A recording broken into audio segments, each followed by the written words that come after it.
Alors, Greenleaf, il n'y a pas de question de newbie, t'inquiète pas. Alors, pourquoi moyen, petit ou gros portefeuille, je viendrais prendre des BLUSD? Euh, Bah, pour ce qu'on disait tout à l'heure, pour le fait que tu vas avoir un rendement amplifié, autocomposé, et du coup, ça peut être particulièrement intéressant pour un petit portefeuille. Parce qu'encore une fois, BLUSD, tu peux être 100% passif avec lui. Il suffit de le posséder, pas besoin de le staker, pas besoin de le déposer, pas besoin de le locker, pas besoin de...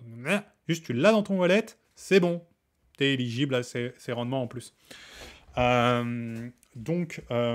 peut être une option intéressante parce que imagine que si toi-même tu stakais tes LUSD, il faudrait faire tes claims, aller vendre les actifs que tu chopes et tout.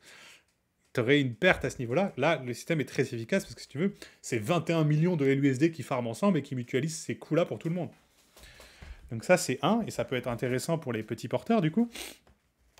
Et plus encore pour les petits porteurs, peut-être eux, s'ils sont malins, ils sont encore plus attirés par l'achat de BLUSD à bon prix. Parce que du coup, ça leur évite les opérations un peu plus lourdes que sont créer et claim un band, qui impliquent aussi les interactions avec les NFT, et donc qui sont un peu plus coûteuses en gaz. Mais après, le système est très optimisé, hein. On a vraiment fait tout ce qui a été possible. La team a vraiment fait un beau boulot là-dessus, et notamment ça utilise Permit par exemple. Donc pas d'allo pour bander. Quand vous allez créer un band, c'est Permit, donc c'est un message à signer, et boum, dépôt pour créer le band. Et après, en gros, vous faites un claim ou un chicken out. Donc le flux complet pour obtenir vos BLUSD ou récupérer vos LUSD, c'est 2 transactions, même en passant par le banding. Donc c'est pas énorme. Mais ouais, si tu es un petit porteur, peut-être que tu veux quand même t'épargner ça et que du coup tu vas plus être du côté achat BLUSD, quoi. C'est à toi de voir. Oh top, si c'est plus clair, c'était le vite.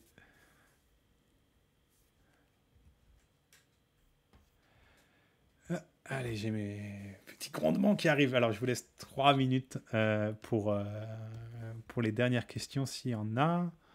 Euh, je sais plus si je vous l'ai mis dans le chat, mais allez, au cas où, si ça n'était pas assez, je vous mets aussi un petit article sur les chicken bands que j'ai écrit sur mon blog en français. Euh, bon, il n'y a rien de ce qui a été dit ce soir qui n'a pas été dit là-dedans, je crois, mais c'est plus, je pense, pour articuler tout ensemble de manière plus lucide.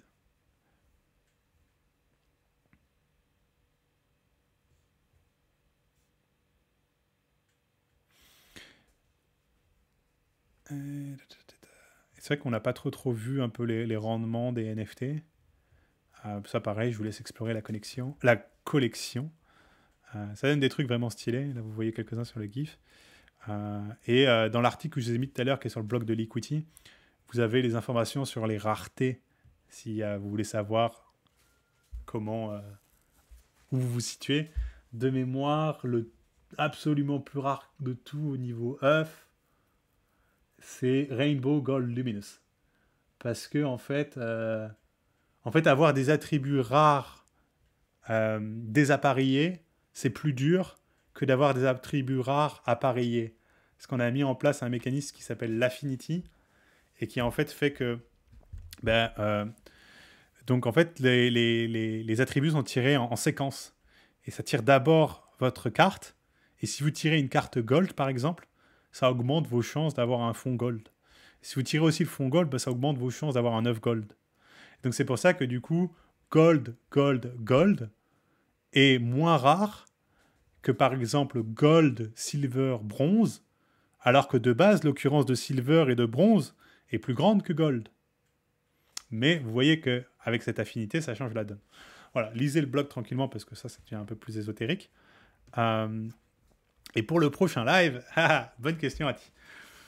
Je peux te promettre d'essayer de ne pas laisser passer 6 mois, mais je ne veux pas m'engager à plus. Je vais essayer de voir qu'est-ce que ça donne le live déjà, la rendu, la connexion et tout ça. Mon principal problème est que je suis souvent en déplacement et que j'ai du mal à avoir des bonnes connexions, quoi. Mais du moment que j'ai une connexion qui tient un minimum la route et que j'ai un sujet à traiter, bien sûr, je ne vais pas vous faire des lives juste pour le fun, mais là, en l'occurrence, c'était attendu de longue date. Donc voilà, à voir.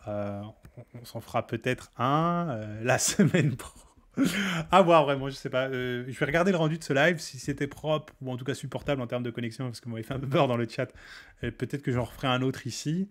Sinon, ça sera pour peut-être mi-novembre. Ouais. Et ben voilà, du coup, moi, je vais aller manger. Ah oui, oh là là, j'oublie tout. Est-ce qu'une bonne âme dans le chat, parce que je suis sur mon QWERTY, pas connecté, tout ça, c'est un autre PC, peut me mettre le lien du Discord Liquity ici? Parce que je voulais vous annoncer ça aussi. J'ai créé un channel français chez Liquity. Bon, il y a pas mal de questions. Liquity Chicken Band chez DeFi France, de toute manière. Et c'est pas un problème du tout. Hein, ça me dérange pas du tout d'y répondre là-bas. C'était plus pour les gens de DeFi France. Je me suis dit à terme, peut-être que ça va les saouler, que ça devienne. Que le bar, c'est un peu le channel Chicken Bands bis, quoi. Euh, donc voilà, si vous avez des questions après, quand vous testez l'application, n'hésitez pas à les mettre. Du coup, je pense que c'est le mieux de les mettre là-bas, tant qu'à faire, si vous avez le choix. De les mettre, donc c'est un channel qui s'appelle FR sur le Discord Liquity. Et moi, je le suis. Vous pouvez même me mettre un petit ping si la question est pressante. Et comme ça, d'autres personnes pourront voir vos réponses. Ça sera un peu mieux archivé, j'ai envie de dire. Quoi. Voilà, voilà. Moi, je crois que c'est à peu près tout pour un premier gros pas dans Liquity et Chicken Band. Et en ce moment, moi, je suis quand même très concentré sur les Chicken Bands. Hein, comme vous avez pu le savoir, c'est la majorité de mon temps. Maintenant, j'ai le plaisir aussi à... En fait, non, j'ai le plaisir de rien du tout. J'ai d'autres projets auxquels je contribue. Il y en a un qui s'est annoncé hier et que j'ai partagé. Donc, je vous laisse voir sur Twitter. C'est un média. Je pense que ça va être très intéressant. C'est un média qui est porté par une des équipes les plus au taquet de toute la DeFi, qui ont livré des produits très, très pertinents, dont l'outil d'agrégation de données open source le plus largement utilisé qui soit, qui s'appelle DeFi Lama, mais aussi plein d'autres trucs, Lama Folio, Lama Pay, Lama Nodes. Les lamas sont partout, et les lamas parlent. Eh bien, les lamas ont décidé de faire un média, et un média d'investigation, un média à la hauteur de ce que ça pourrait être. Il faut quand même s'imaginer... excusez-moi, Le Monde et le New York Times, hein, mais je ne vois pas ce que vous faites qui est différent de ce que j'aurais pu faire sur un papier il y a 150 ans. Vous n'avez pas innové. C'est passé en ligne, d'accord. J'ai une app de merde bourrée de pubs. J'ai un site de merde bourré de pubs. Mais j'ai aucune interaction. J'ai aucune gain de fonctionnalité. J'ai rien. Je lis le papier de la même manière que mes aïeuls lisaient le papier à la terrasse de leur café. J'interagis pas avec. La boîte à commentaires, elle est bloquée la plupart du temps de toute manière. J'ai aucun feedback avec le journaliste. Moi, et je suis pas le seul, on est convaincu qu'on peut aller largement au-delà de ça. Et que la Web3 offre des fonctions extrêmement puissantes pour faire un journal qui va mais largement au-delà. Et au final, qui, je pense, montrera à quel point la presse actuelle crypto est à un niveau d'amateurisme extrêmement inquiétant, à un niveau de corruption extrêmement inquiétant, et à un niveau en fait, de tout. Elle est profondément délétère pour la plupart. Alors, il y a quelques publications qui sauvent la donne, mais honnêtement, voilà, quoi, vous connaissez mon opinion, et bien sûr, en France, c'est la même chose, voire pire, vous connaissez aussi mon opinion sur cela.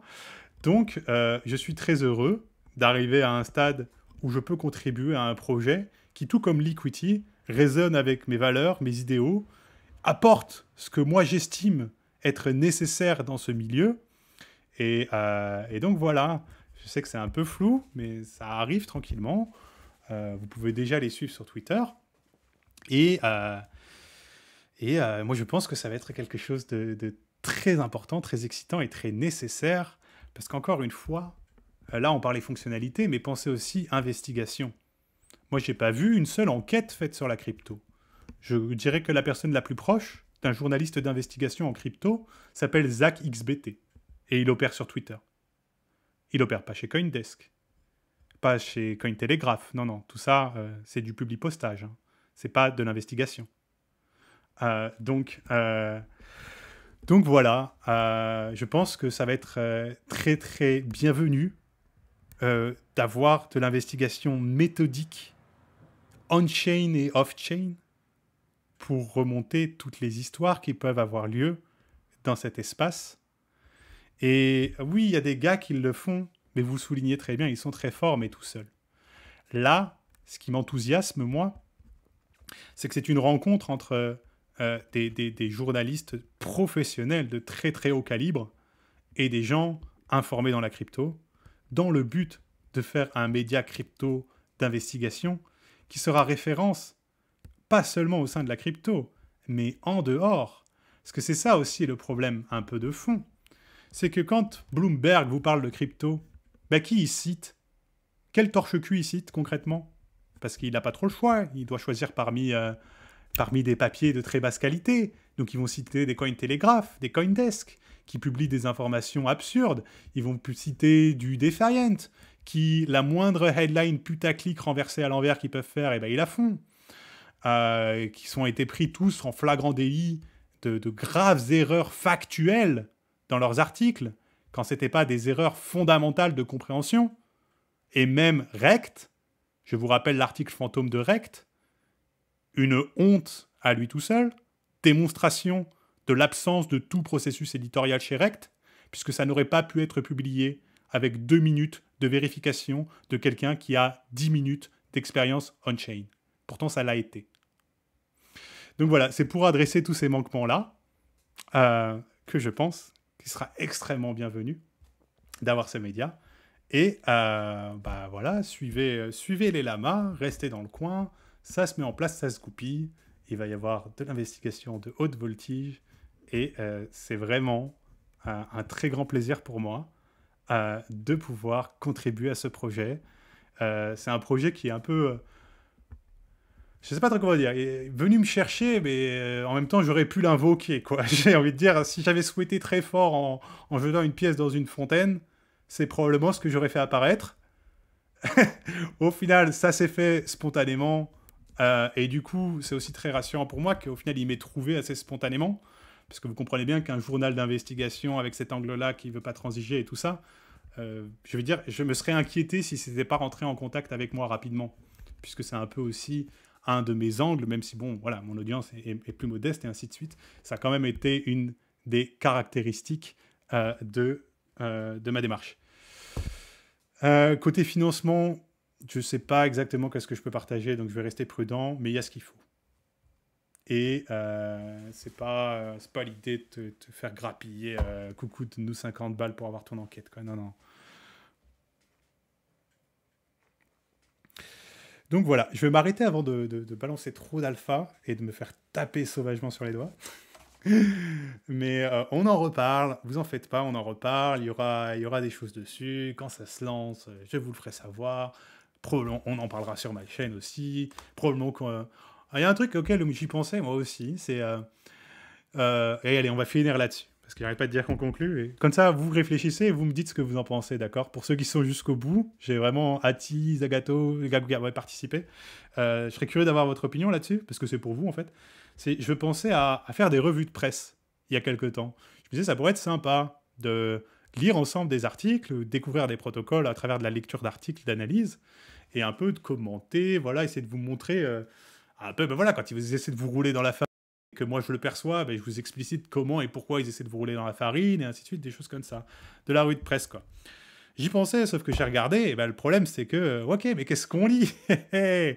Bon, il y a quelques publications, il y a quelques articles, ça peut être sympa, mais dans l'ensemble, si c'est pour lire mon blog sur ma chaîne Twitch, disons que c'est un peu auto-centré, quoi. Donc ça manquait de ressources, mais avec l'arrivée de ce média, et quelques autres ressources quand même de qualité qui existent, c'est envisageable du coup de peut-être se faire des petites revues de presse, où en gros on ferait des petites sessions, avoir la fréquence et tout ça, mais on se ferait, je sais pas, une demi-heure, 1 heure de lecture d'articles commentés, d'articles lecture critique, disons, d'articles d'analyse de DeFi, ou de commentaires. Et après, j'imagine que ça pourrait donner lieu à développement des discussions relatives au sujet des articles, en fonction des sujets du jour, quoi. Donc voilà, c'est un petit format qui me trottait dans la tête. Donc, je vais peut-être le tenter, si ça vous parle. petite revue de presse DeFi, quoi. Parce qu'en plus, je crois pas que ça soit un créneau trop occupé. Enfin, je veux dire, c'est un créneau qui est occupé en mode matinal viteuf, quoi. Coucou, on va scroller Twitter ensemble. Ah tiens, regarde, il y a tel truc qui s'est lancé. Mais c'est vite fait, quoi. Moi, vous me connaissez, je veux pas vous faire du vite fait. On va prendre des articles qui seront pas vite faits, des trucs qui vont prendre un quart d'heure, 20 minutes à lire. Et voir... Ouais, bonne idée en plus, Zagato. C'est vrai qu'en soi, je dis des articles, mais peut-être c'est des proposals de gouvernance. Parce que par exemple, ça vous aurait pas parlé de prendre 1 heure il y a 2 semaines pour lire le plan Phoenix de Maker et essayer de détriquer ce bousin ensemble? Parce que c'est un truc que, au final, moi j'ai fait dans mon coin et j'étais en train de dire, j'étais en train de gueuler devant mon PC à dire tous les trucs qui font pas de sens ou qui sont. Au final, autant le faire avec vous, c'est plus interactif. Et j'imagine que ça peut aussi vous aider. Ou l'analyse de la Paraswap Social Escrow, là, par exemple, aussi. Ouais, ça peut être aussi des choses.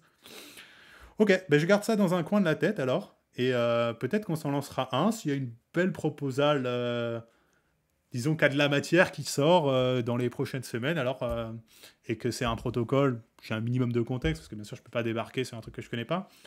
Bah on se fera ça. Ça sera peut-être le prochain live, du coup. Voilà, tu sais, tout comme ça.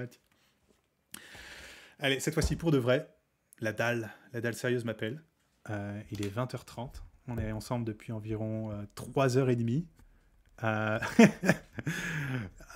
je crois que c'est pas mal pour un marathon. Ouais, sinon ça peut se structurer sur Discord, à voir. Euh, c'est dans l'air, quoi. C'est dans l'air. C'est un nom ça peut être le nom de l'émission, tiens. On voit ça. Je réfléchis un peu à comment on peut faire la structure, comment j'articule un peu tout ça, et je reviens vers vous. Suivez-moi sur Twitter si vous voulez être dans la boucle. Voilà, merci à tous d'avoir suivi. Je crois même qu'on a eu un Prime tout à l'heure, donc merci pour le Prime. Et je vous dis à bientôt. Et en attendant, on se parle sur DeFi France, on se parle sur Twitter. Voilà, bon appétit si vous n'avez pas encore mangé non plus. Sinon, bonne soirée, enfin dans tous les cas, bonne soirée. Et à bientôt. Salut!